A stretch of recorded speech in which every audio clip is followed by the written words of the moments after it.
नमस्ते, मैं हूं सूर्यकांत उत्तम और आज आपको बताने जा रहा हूं टेटनस के बारे में। टेटनस का नाम तो सुना ही होगा आप सभी ने। टेटनस एक बहुत ही खतरनाक बीमारी है। आप लोगों ने सुना होगा कि कभी कट जाता है, कहीं पे किसी कील से कट जाता है, लोहे की वस्तु से, या कहीं कोई गिर जाता है तो टेटनस का इंजेक्शन लिया जाता है।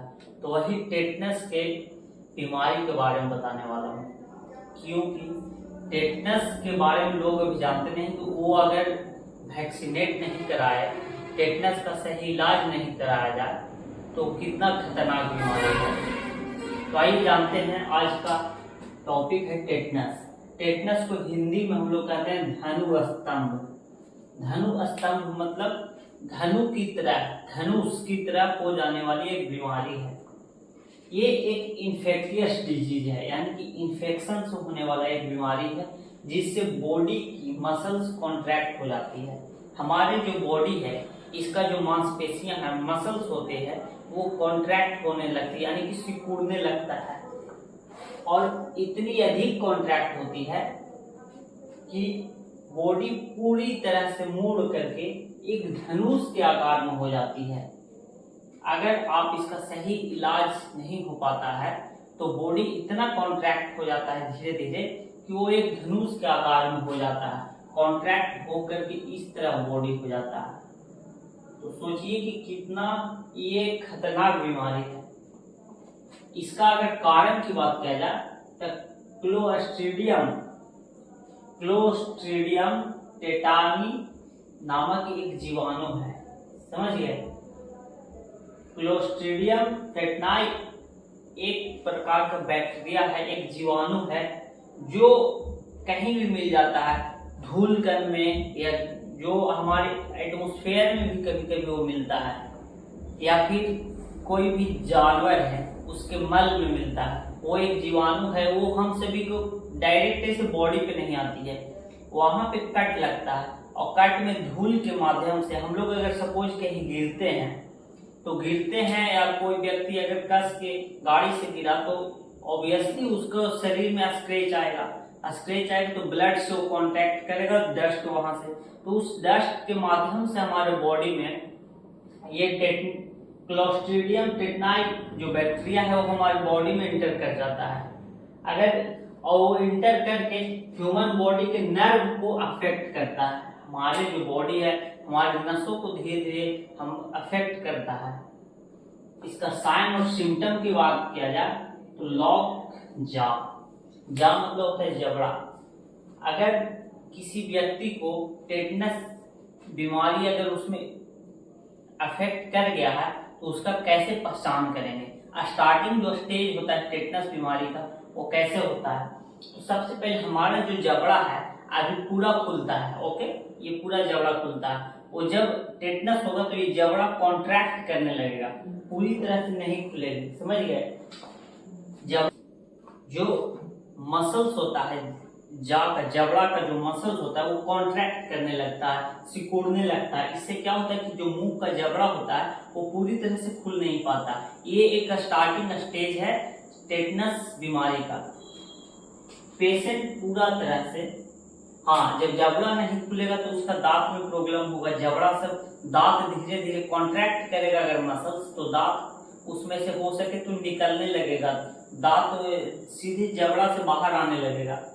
पेशेंट पूरा बैक साइड से धनुष के आकार में हो जाता है। वो जब पूरा हमारा बॉडी कॉन्ट्रैक्ट करेगा तो ऑब्वियसली है कि हमारा बॉडी और भी इस तरह से नहीं होता है। बॉडी कॉन्ट्रैक्शन जो धनुष का आकार से होता है तो इस तरह से होगा। एक चीज ध्यान रखिएगा कि बहुत ही खतरनाक बीमारी है। अगर इसका इलाज तो है, वैक्सीन निकला है, इसका सफल इलाज है, लेकिन सही समय से हो जाती है तब। If respiratory organ muscles will contract the respiratory failure. हमारा रेस्पिरेटरी मतलब श्वसन तंत्र जो होता है, सांस लेने का जो नली है, अगर वो कॉन्ट्रैक्ट होगा, सोच लीजिए कि हमारा बॉडी जब कॉन्ट्रैक्ट होने लगेगा, यानी कि जब सिकुड़ने लगेगा, तो ऑब्वियसली जो रेस्पिरेटरी ऑर्गन है, जैसे हमारा फेफड़े हैं, वो भी कॉन्ट्रैक्ट करेंगे। और जब हमारा फेफड़ा कॉन्ट्रैक्ट करेगा रेस्पिरेटरी सिस्टम हमारा कॉन्ट्रैक्ट करेगा, तो हमारा रेस्पिरेटरी सिस्टम होता है जो फेलियर होने लगेगा, वो सांस लेना काम करना बंद कर देगा। तो ऑब्वियसली जब आदमी सांस लेगा नहीं तो मर ही जाएगा। तो आइए जानते हैं कि इसका इलाज क्या है, ट्रीटमेंट क्या है। टेटनस जो बीमारी होती है उसके ट्रीटमेंट के बारे में जानते हैं। आइए जानते हैं। प्राइमरी इम्यूनाइजेशन करवाए वैसा पेशेंट को, clean and dress the wound, घाव को साफ करके पट्टी करे, यानी कि जहाँ पे चोट लगा है या किसी तरह से वो छिल गया है, स्क्रैच आ गया है, तो ऐसे जो घाव बन जाता है उसको सही से साफ करके और उसको पट्टी करवाएं, डेली ड्रेसिंग करवाएं और उसके साथ साथ इंजेक्शन लेंगे। टेट ग्लो 500 mg में आता है, टेटनस इम्यूनोग्लोबिन ह्यूमन, जो IM किया जाता है, यानी कि इंट्रामस्कुलर मांसपेशियों में दिया जाता है। देखिए ये है टेटनस वैक्सीन, आप देख रहे होंगे ये है टेटनस वैक्सीन। ये वैक्सीन को ऐसे जनरली हम सभी को कम से कम 6 महीने पे एक वैक्सीन ले लेना चाहिए। इससे हम लोग को टेटनस जो बीमारी होती है इससे हमेशा ये बचाता है। अगर किसी तरह दीवार में छिला जाता है, किसी तरह से स्क्रैच आ जाता है और अगर यहाँ पे वो बैक्टीरिया है तो वो बैक्टीरिया हमारे बॉडी में आ जाएगा। तो कम से कम ये जो इंजेक्शन है, वैक्सीन है, ये उनसे लड़ने में मदद करेगा, तो वो ऐसे बीमारी नहीं होगी।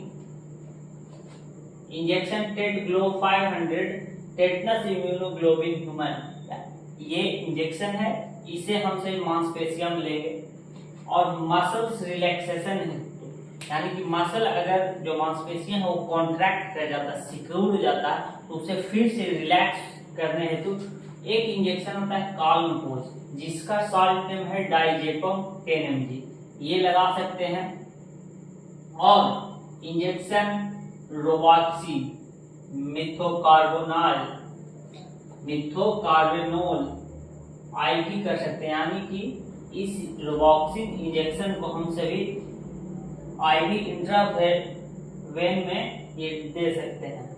अगर वॉन्ड करेक्ट करना जरूरी लगे तो injection penicillin G, benzyl penicillin 6 lakh unit में आती है, इसे भी हम सभी IV कर सकते हैं। इसके साथ साथ टेटनस एंटीटॉक्सिन ATS 5000 यूनिट, इसे हम लोग IM यानी कि इंट्रामस्कुलर लगाएं, तथा अगर सेवियर कंडीशन है उससे थोड़ा सा ज्यादा है तो 1 लाख यूनिट में इसे हम लोग IM कर सकते हैं। अगर रेस्पिरेटरी में हम सभी को डिफिकल्टी आती है तो ट्रैकियोस्टोमी कर रहे, ऐसे अगर किसी को रेस्पिरेटरी यानी सांस लेने में दिक्कत होता है तो ऐसे पेशेंट को ट्रैकियोस्टोमी की जानी चाहिए। ये बहुत ही खतरनाक बीमारी है, लेकिन इसका एक वैक्सीन आ चुका है। हम ऐसा नहीं है कि ये इलाजरत है, इसका इलाज नहीं है। उससे पहले ही सभी को सतर्क हो जाना चाहिए। अगर किसी तरह से चोट पहुंच जाता है, किसी आयरन वाला चीज से यानी कि किसी भी लोहे की चीज से कट जाती है, कहीं सड़क पे गिर जाते हैं, किसी तरह से स्क्रैच आ जाता है जिससे हमारा ब्लड सीधे उस वस्तु से कांटेक्ट में आता है, तो ऐसे में कम से कम आप सभी को ये इंजेक्शन ले लेनी चाहिए। खुद जाइए डॉक्टर के पास और बताइए कि ये समस्या हुई है, मुझे टेटनस का इंजेक्शन लगा दें, वैक्सीन लगा दें, ताकि हमें ऐसे बीमारियों से एक अच्छा इम्यूनिटी बनेगा। धन्यवाद।